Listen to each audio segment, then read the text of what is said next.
हम हमेशा से यही सुनते आ रहे हैं कि अगर हमें हाई रिटर्न्स चाहिए तो हमें रिस्क भी ज्यादा लेना पड़ेगा, बट मोहनीश बाबराय अपनी बहुत सी फेमस बुक द धंधो इन्वेस्टर में बताते हैं कि हमें ज्यादा रिटर्न्स कमाने के लिए ज्यादा रिस्क लेने की कोई भी जरूरत नहीं है। आप बहुत ही कम रिस्क लेकर भी ज्यादा प्रॉफिट अर्न कर सकते हो। इसे धंधो फ्रेमवर्क बोलते हैं और इसी का इस्तेमाल करके गुजराती, मारवाड़ी और सिंधी कम्युनिटी बिजनेस में अपना काफी नाम कमा चुके हैं। गुजराती कम्युनिटी के लोग हमेशा इस तरह के बिजनेस अपॉर्चुनिटी की तलाश में होते हैं जिससे अगर वो जीते तो उन्हें बहुत ज्यादा फायदा हो, बट अगर वो हारे तो उन्हें कुछ खास नुकसान ना हो, यानी कि heads I win and tails I don't lose much. और यही है धंधो स्टाइल। अगर हम देखें तो यूएसए की सिर्फ 1% पॉपुलेशन ही इंडियन है और इनमें से है कुछ थोड़े से गुजराती पटेल। लेकिन अमेजिंग बात यही है कि इतने थोड़े से गुजराती पटेल अमेरिका के 50% मोटेल बिजनेस के मालिक है। 1970 में कुछ गुजराती पटेल थोड़े बहुत पैसों के साथ अमेरिका पहुंचे, बट वो लोग ज्यादा पढ़े लिखे नहीं थे, इसलिए उस समय उनकी टूटी फूटी इंग्लिश के साथ उन्हें कोई व्हाइट कॉलर वाली जॉब मिलना बहुत ही मुश्किल थी। और उस टाइम भी पेट्रोल के दाम काफी ज्यादा थे, तो लोगों ने उस समय घूमना फिरना और ट्रैवलिंग करना बंद कर दिया था और इसका सीधा असर मोटेल बिजनेस पर पड़ा। मोटेल वो होते हैं जो हाईवे पर बने होटल्स जैसे ही होते हैं, उन्हें मोटेल्स बोला जाता है।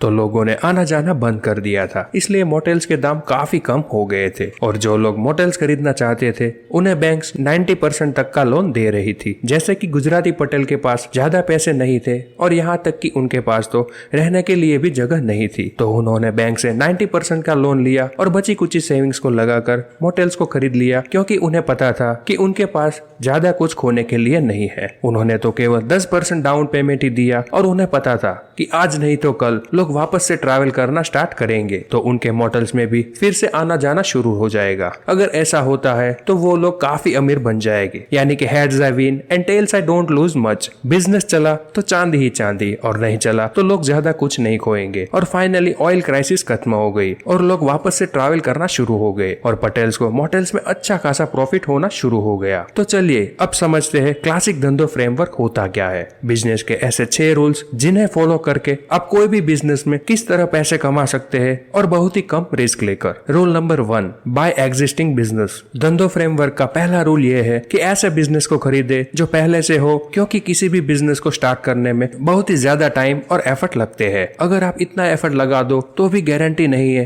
कि वो बिजनेस सक्सेसफुल हो जाएगा। इसलिए पटेल्स ने जो सबसे पहले एग्जिस्टिंग बिजनेस थे उन्हें खरीदना स्टार्ट किया। वो इनोवेशन करने या अलग करने नहीं निकले, क्योंकि इनोवेशन करने में बहुत ज्यादा टाइम और पैसा लगता है जो उनके पास नहीं था। इसलिए उन्होंने जो पहले से ही बिजनेस चल रहे थे उन्हें खरीदा। इसलिए आपको भी उन्हीं कंपनीज में इन्वेस्ट करना चाहिए जो सालों से आ रही है और जिससे आपके पैसे कमाने के चांस अच्छे रहते हैं। Rule number 2, invest in simple business. Warren Buffett बोलते हैं कि हमें बिजनेस में इन्वेस्ट करना चाहिए जिनका रेट ऑफ चेंज काफी स्लो हो। एग्जाम्पल के लिए कोको कोला, मैकडोनाल्ड्स, एप्पल, ये जैसे ब्रांड है जो सालों से चले आ रहे हैं और आगे भी सालों तक चलने वाले हैं। बट दूसरी तरफ काफी टेक्नोलॉजीज कंपनी है जिनका रेट ऑफ चेंज काफी हाई होता है, उनका कुछ अता पता नहीं होता है, वो आज है तो कल नहीं। इसलिए हमें बहुत ही सिंपल बिजनेस में पैसे लगाने चाहिए जिन्हें हम अच्छे से समझ सके। सालों पहले हम ऑर्कुट यूज करते थे, आज फेसबुक और इंस्टाग्राम, और कल का पता नहीं क्या ट्रेंड में आ जाएगा। इसलिए हमें अपने पैसे को सोच समझकर उन्हीं कंपनी में इन्वेस्ट करना चाहिए जिनमें रातों रात चेंज ना हो। Rule number 3, by business with heavy discount. Warren Buffett बोलते हैं कि जब लोग लालची होकर इन्वेस्ट कर रहे हो तब आप थोड़ा डर जाओ, और जब सब लोग डर रहे हो और अपने स्टॉक्स को सेल कर रहे हो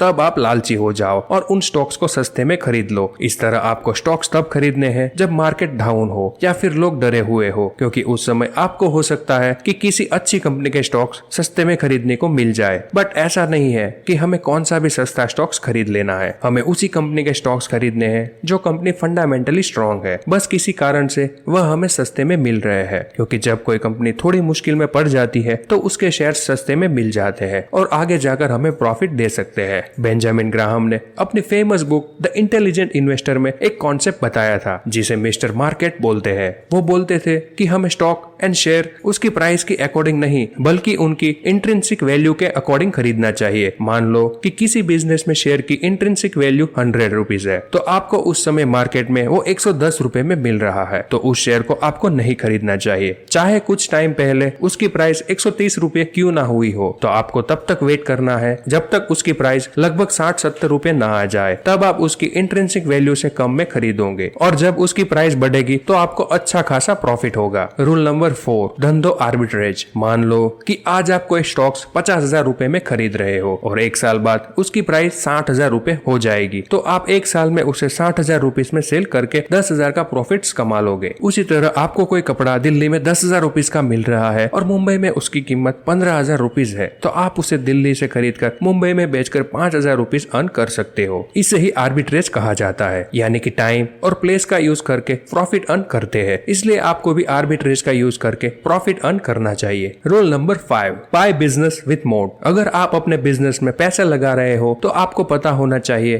कि आपके बिजनेस में वो कौन सी खास बात है जो आपके कंपटीटर से बेटर बनाती है, जिसे ऑथर ने मोड का नाम दिया है। अब आप एग्जांपल के लिए मैकडोनाल्ड्स को ही ले लीजिए। मैकडोनाल्ड्स ने सालों से ही अपने बर्गर के लिए फेमस है और आपको हमेशा वहां पर कस्टमर्स दिखाई देंगे, और ऐसा नहीं है कि मैकडोनाल्ड से बेटर बर्गर आपने नहीं खाए होंगे। बहुत से छोटे छोटे रेस्टोरेंट में मैकडोनाल्ड से भी अच्छे बर्गर सेल करते हैं, बट फिर भी लोग मैकडी में ही जाना पसंद क्यों करते हैं? क्योंकि मैकडी को पता है कि लोगों की नीड क्या है, उन्हें पता है कि कस्टमर क्या चाहता है। अब मैकडोनाल्ड्स इतना बड़ा ब्रांड बन चुका है कि चाहे उसके सामने कितने भी छोटे छोटे स्टोर्स क्यों ना हो, फिर भी लोग मैकडी में ही जाना पसंद करेंगे, क्योंकि उनकी ब्रांड इमेज कुछ इस तरह से है कि लोग चाहकर भी उसे पीछे नहीं छोड़ सकते। इसलिए ऐसे बिजनेस सालों साल चलते रहते हैं, क्योंकि लोगों को उसकी ब्रांड पर भरोसा होता है और वो लोग इसके पास जाना ही पसंद करते हैं। उसी तरह हर बिजनेस के पीछे छुपा हुआ होता है एक मोड। अगर आप कोई नया बिजनेस स्टार्ट करना चाहते हैं या फिर किसी भी कंपनी का शेयर खरीदना चाहते हैं, तो आपको देखना चाहिए कि उस बिजनेस के पीछे छुपा हुआ मोड क्या है और कस्टमर्स क्यों उस कंपनी के प्रोडक्ट्स को यूज करना चाहेंगे। Rule number 6, bet heavily when odds are in your favour. चलो एक बैट लगाते हैं। मान लो कि आपके पास 100 रुपीज है, हेड्स आए तो आपके पास डबल, और अगर टेल्स आए तो आपके लगाए हुए सारे पैसे 0 हो जाएंगे। इस सिचुएशन में आप एक सिंगल बेट पर कितना पैसा लगाओगे? वेल, ऑथर हमें एक फॉर्मूला यूज करने के लिए बोलते हैं, जिन्हें वो कैली फॉर्मूला बोलते हैं। यह फॉर्मूला कहता है कि जब ऑड्स आपके फेवर में होता है तब आपको दबा के इन्वेस्ट करना चाहिए। मतलब ऐसी सिचुएशन में आपको 20% पैसा एक सिंगल बेट में लगाना चाहिए। यानी कि अगर आपके पास 100 रुपीज है तो आपको उसमें से 20 रुपए सिंगल बेट में लगाने चाहिए। जिस तरह पटेल्स ने रिसेशन के टाइम पर जब मोटल सस्ते में मिल रहे थे और बैंक 90% के लोन दे रही थी, तो उन्होंने उस अपॉर्चुनिटी को नहीं जाने दिया और अच्छे से इन्वेस्ट किया, क्योंकि उन्हें पता था ज्यादा से ज्यादा क्या होगा, उनके 10% पैसे ही तो जाएंगे। तो ऑड्स उनके फेवर में थे और आगे जाकर उन्हें मोटल बिजनेस ने उन्हें अच्छा खासा प्रॉफिट अर्न करके दिया। और आज इसलिए ही अमेरिका के मैक्सिमम मोटल्स के मालिक गुजराती पटेल्स ही है। यानी कि वही situations, heads I win and tails I don't lose much. तो अगर आपको भी कोई ऐसा शेयर मिलता है जो अपनी किसी कारण से अपनी इंट्रिंसिक वैल्यू से कम दामों में मिल रहा है, तो आपको अच्छा खासा इन्वेस्ट करना है, क्योंकि आगे जाकर वो आपको अच्छा खासा प्रॉफिट देकर जाने वाला है। तो ये था क्लासिक धंधो फ्रेमवर्क, और ये सारे लेसन्स मोहनिश पाबराय की इस अमेजिंग बुक द धंधो इन्वेस्टर से हमने सीखे हैं, जो कि हमें एक्चुअल में वैल्यू इन्वेस्टिंग सिखाती है कि किस तरह हम लो रिस्क में अच्छा प्रॉफिट अर्न कर सकते हैं। हमें बस उस बिजनेस या शेयर को उनकी इंट्रिंसिक वैल्यू से कम दामों में खरीदना है और बाद में सही टाइम पर आते ही उन्हें सेल कर देना है, तो वो आपको अच्छा खासा प्रॉफिट देकर जाएगा। अब इंट्रिंसिक वैल्यू क्या होती है, इसके बारे में हम आगे डिटेल में बात करेंगे। और अभी तक आपने the psychology of money book की समरी का वीडियो नहीं देखा है तो ऊपर बटन पे क्लिक करके देख सकते हैं। अगर आपको यह वीडियो अच्छा लगा है तो ये वीडियो को लाइक करें, शेयर करें, और आप वैल्यू इन्वेस्टिंग और मनी साइकोलॉजी के बारे में और जानना चाहते हैं तो हमारे चैनल को सब्सक्राइब करें।